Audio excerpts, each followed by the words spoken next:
I thought I was turning it on. There we go. All right, good deal. So let's talk a little bit about red line mindsets. Now, first question there is kind of what are some of those attitudes or some of those situations that kind of produce red line mindsets? What did you all come up with within your group? I heard a bunch of people say this, that's the way we've always done it. It's the classic one, right? So you'll definitely hear that phrase oftentimes when you've got folks that are in that red line mindset of kind of wanting to stay the same. What else comes to mind? It's kind of a branch off of that, but just being generally comfortable with where you are. Mm-hmm. Yeah, absolutely. And you'll probably talk about that as an advantage, right? It's all things considered. If I can predict it and be comfortable, I'd prefer to be comfortable, right? And same thing, if it isn't broke, don't fix it. Yeah, absolutely, right? And I think that's what happens a lot of times in red line organizations, right? It's been working. We've been doing well. We've had success. Why do we need to change it? Yeah. I think in libraries, we have, I think when people, all of you, what do you think about when you think of the library and what we do? Do you know how much, do we just read books and check out books? And I think as a whole, I think all my colleagues will agree that libraries are changing nationwide, how we serve people, and even the processes with automation and technology, how that's changed things. The terminology that's used, it really is daunting, and it's very different even across the state in terms of how libraries service people. Their model, even customer service model, is different. Yeah, so what's interesting in red line organizations, right, is while there may be a push to make some of those changes, I may be a little bit more hesitant to engage in them, whether it's the learning prospect of that or us as an organization deciding we're going to bring a new process in to be able to get material to people more quickly using that in the library context, right? But those red line mindsets sometimes keep us either individually or as a group from deciding to pursue some of those things as they're changing around us. So definitely. Anything else come to mind in terms of mindsets, attitudes, things of that nature that you see in those red line scenarios? Only there for the money. Okay. Just there for the money. I'll stick around maybe to 1 minute after the hour, but no longer, no less, right? Mm-hmm. I'm going to figure out what's the fastest way to get out of here, right? Absolutely. Sometimes I see with that too, I don't know if you see this, where people get very sort of reverse territorial or territorial, I guess. And what I mean by that is they become very clingy to things like the job description. Like, this is what I do. I don't do this. I can't learn this because that's not what I do. That's what somebody else's responsibility is, things of that nature. So from some of the nods, it sounds like y'all experience that a little bit as well. Well, let's talk about some of the advantages, because even though, as you were talking through those things, there was some negative connotation to what you were talking about, there's also some advantages to being redline. So what are some of those advantages of being redline and sort of staying the same? Routine. It's routine, absolutely. What else? Helps you stay consistent. Yeah, it drives consistency, right? If we're not changing anything, right, and I've got my routine down, we can really deliver at an efficient level, because we're assuming if it's your routine at this point, right, you've determined some level of efficiency and comfort around being able to execute against that. Absolutely. What else comes to mind? No risk. Typically a little risk, right? We've been doing what I'm doing. I know I'm comfortable with where I'm at. Somebody else was... I was just saying it's just easier. Usually it's a little bit easier as opposed to blue line, although we'll talk a little bit about there's some challenges in being blue line too, and that growth mindset and things of that nature that kind of come along with that. I would say dependable. Okay. If you've been making the same amount statistically, you should be, on average, keeping around that same budget. And okay. So you kind of know what to expect, and it's kind of back to that whole notion of comfort, right? And that level of predictability and stability and things of that nature that appear to be there oftentimes when we're in that red line kind of mindset. Okay. What about the disadvantages? What are the disadvantages, whether it's individually or as a team, of sort of staying in that red line mindset? Lack of opportunity for growth. Yeah, it's kind of hard to grow if we're just going to continue to do the same thing again and again. Not impossible, right? Because you could still have service, work, things of that nature that people are still attracted to, but it becomes a little bit harder organizationally, but it also becomes harder individually, because if I'm just staying kind of in that routine, but I want that raise or I want that promotion, right? It's really hard to be able to make that bump without necessarily that level of personal growth or organizational growth. Other thoughts, disadvantages of being a red line? It impacts efficiency. Like maybe it's always the way it's been done, but it's not an efficient way of doing it. Okay. You're not thinking outside the box. Yeah, I think what happens a lot of times in red line, we're doing things that were efficient. You know, I used to say like 5 years ago, but the time span on that is getting shorter and shorter. So it might even be a year ago, depending on whether you're using ChatGPT or other resources or things like that right now. But there's opportunities there where we feel efficient, or it's efficient at least with what we know. But we probably are missing some things if we keep doing it the same way we've done previous years. Well, an advantage as kind of a disadvantage if you're perceiving your job as being easier, which generally you know easier is better, but if you are consistently thinking this is easier, it can lead to a, for lack of a better word, a lazier mindset of, well, this is easy, I can just kick my feet up and do this with, you know, a blindfold on. Sure. And then you get used to that blindfold and fall asleep.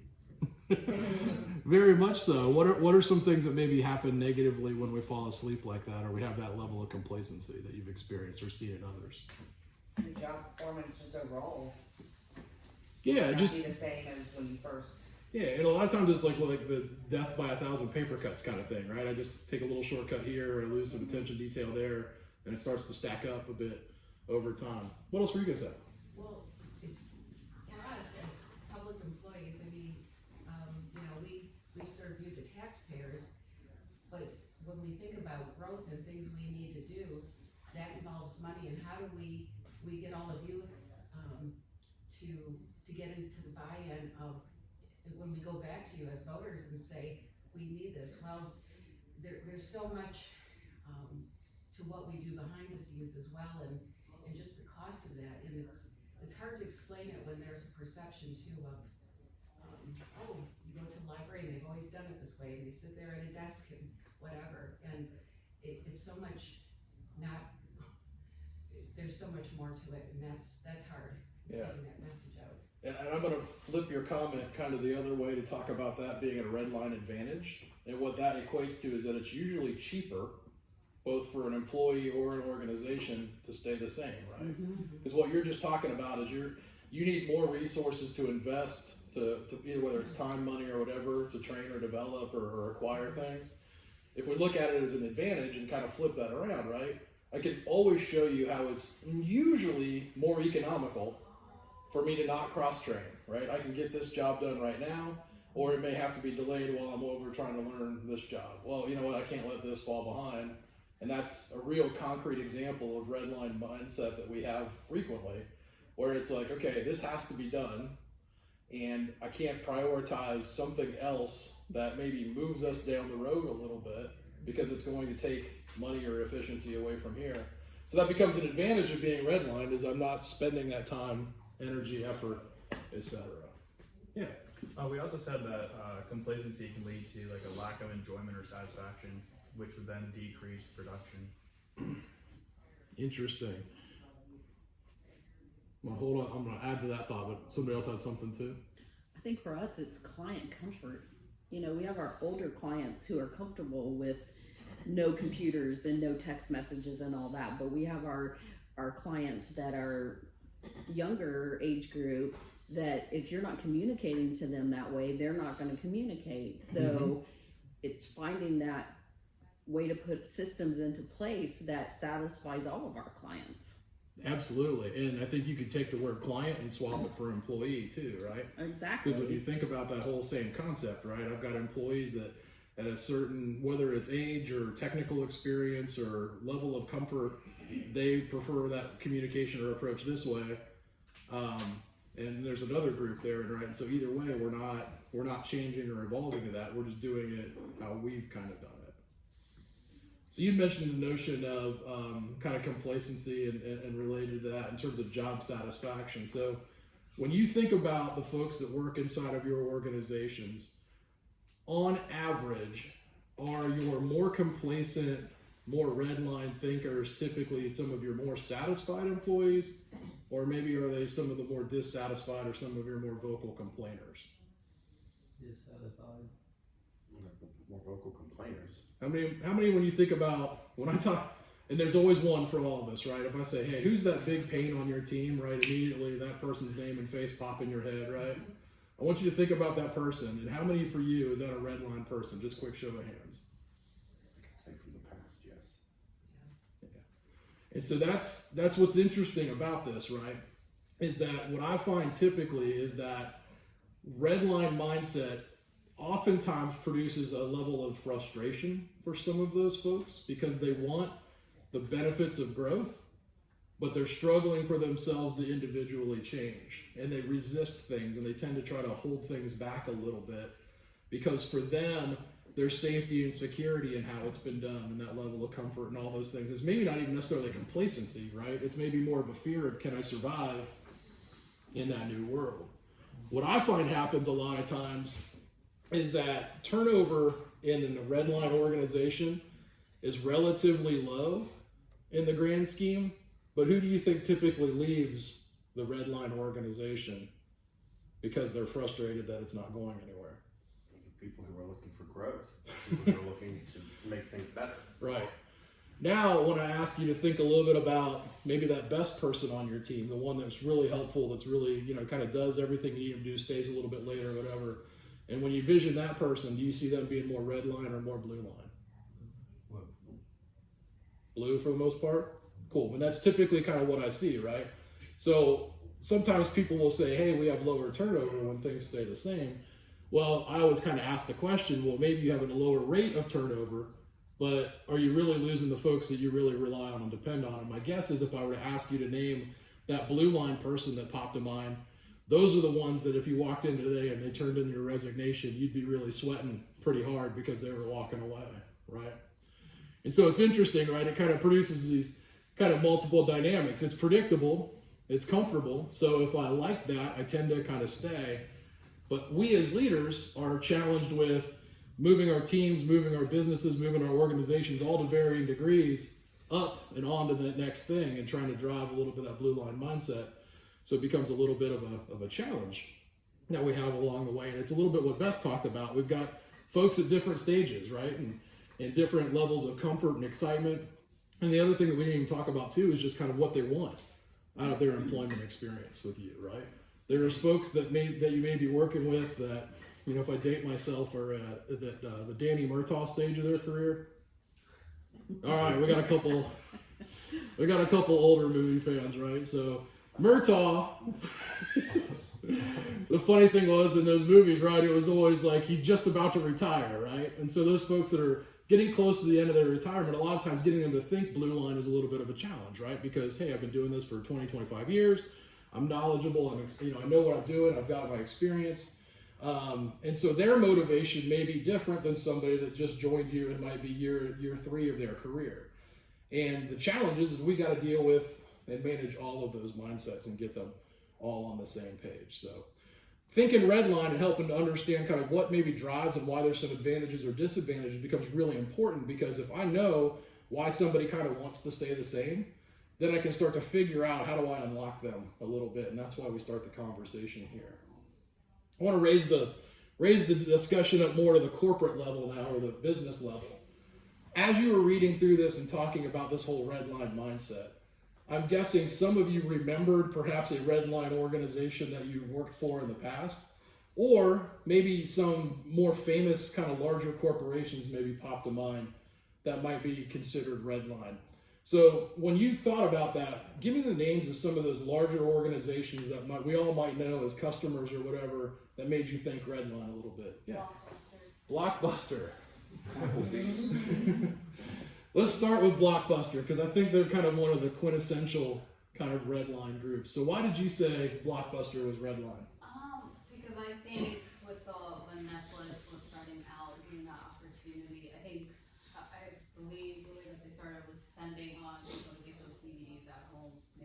Mhm. and stuff like that.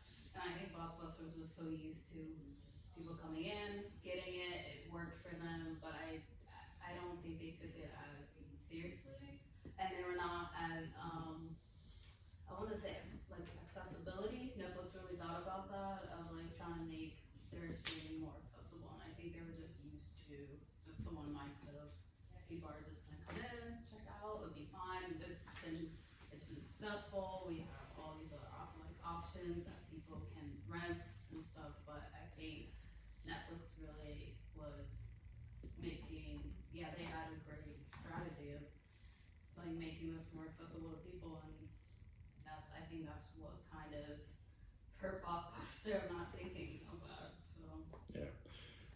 Nothing I would disagree with there. So I'm going to show my age a little bit by telling the story of the process, and based on how you laugh will determine roughly when you were born in my mind, as you remember what you remember here, right? But if you remember when Blockbuster first hit the scene, how much was a VCR tape of a movie? Does anybody remember? If I wanted to go buy that movie, anybody remember what those prices were? They were expensive.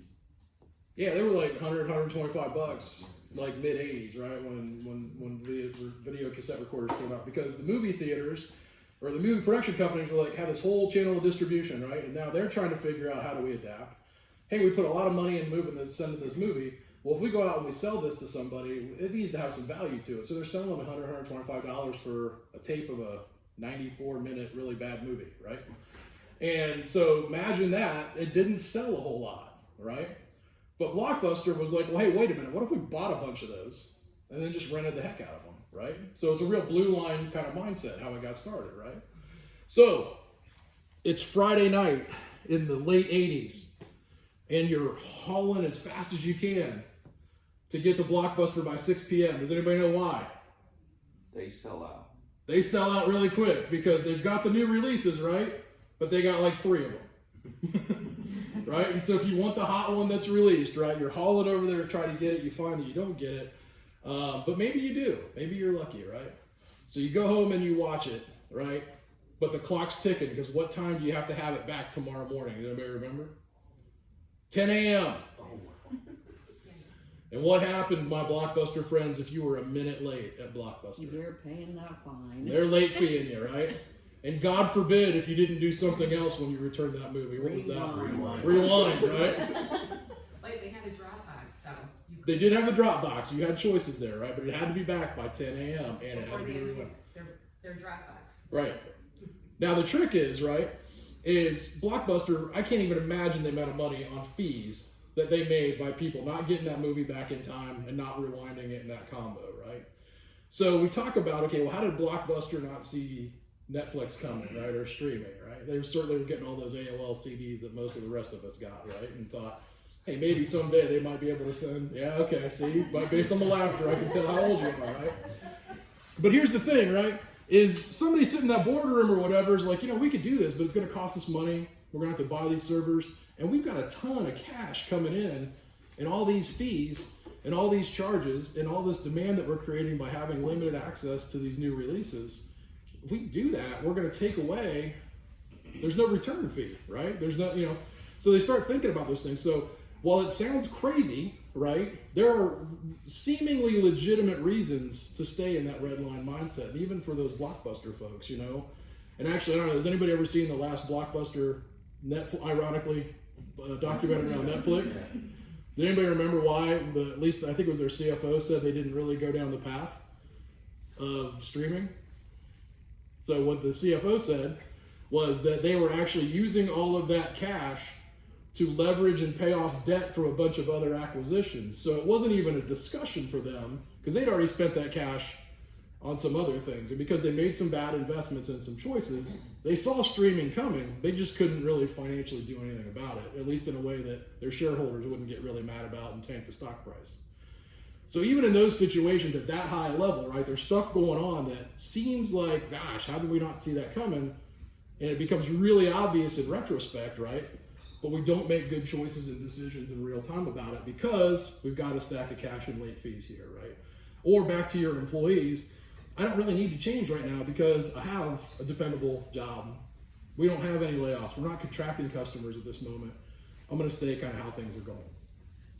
So I use those examples a little bit to try to show you kind of high level or corporate wise what's going on, and then sort of individually what some of those behaviors and mindsets are. And so if you look at some of those other companies that maybe pop to mind for you, the Sears, the JCPenney's of the world, right? All of these organizations had good people that were well intentioned, that found ways to not have a growth mindset. And in those particular cases, it had the worst possible ending related to that. And for all of those examples, none of those things happened like just boom, all of a sudden it's here, right? Those things happen over time. So part of our challenge with the employees that we work with is helping to see some things that maybe aren't readily tangible out there, right? Hey, we've got some risk. Let's use the library as the example, right? If we don't respond to what the market tells us about how to distribute content, eventually people will stop using us. And if they stop using us, we won't be funded and it goes down a path, right? But that's really hard for your average library employee to see if we can't paint a clear picture of that. So part of the way we do that is trying to drive a little bit of a blue line mindset, and that's where I want to go next. So the next couple of slides there, you're going to see very similar questions that we talked about with the red line. And what I'd like you to do is go back into your groups and think about now blue line mindset. What kind of attitudes produce that, behaviors, and then what are the advantages, disadvantages? So I'll put you back in your groups, let you kind of think through that, and then we'll come on back and talk about blue line organization.